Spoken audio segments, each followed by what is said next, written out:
أبو ناصر يا نبيع الخواجز تروي العطشان، ومزن القاف من باطن السحاب البيض شنانه.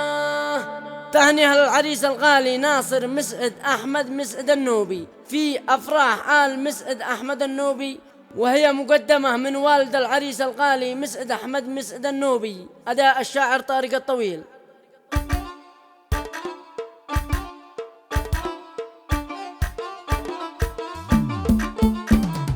أبو ناصر يا نبيع الخواجز تروي العطشان، ومزن القاف من باطن السحوب البيض شنانه. فحال طارتي بمال الشعر الفنان، مهمة عاجلة للمستمع تحتاج برهانه. وهاتي الحليلة مفردة تنسج بها الجبن، كوافي مبنية وابيات موزونة بميزانه. مرحب قال أبو ناصر بضيف العز والإخوان، مرحب منها الأجواء في الدمام مليانة. ومرحب يملي المملكة والسهل والوديان، وللبحرين والشرقية كمل وديوانه. مكان الضيف فوق الراس حطته مع الأعيان، وصول الضيف شرفنا عدد ما شنت أمزانه. وتجديد النسب من صيرنا توفيق لعنوان،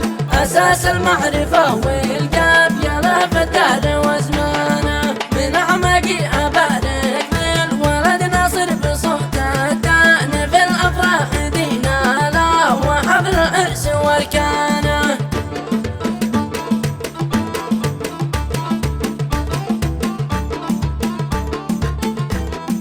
هو الروح الذي تنبض ودمي داخل الشريان، وقوة السعدي والمعزم المشدود الأخوان. تهاني وديه يا ناصر بعظام الأوطان، خصوصي لك من أحشائي ومن قلبي وشريانه. تعم الكون بأفراحك وباقى حضرها ريحان، وأجد الفل والأنبات نفح من مسك تيجانك. ومليارات أبارك لك ملان الأرض والوجدان، ولا الأعداد تحصيها ولا الأرقام خانة. وصنعاء باركت لك وحجلت لندن مع لبنان، ونجم سيل بارك والثريا زادت ألوانه. ومشكن زفت أفراحك وباريس أطلقت بركان، أنارت كوكب المريخ والدنيا علمتانه.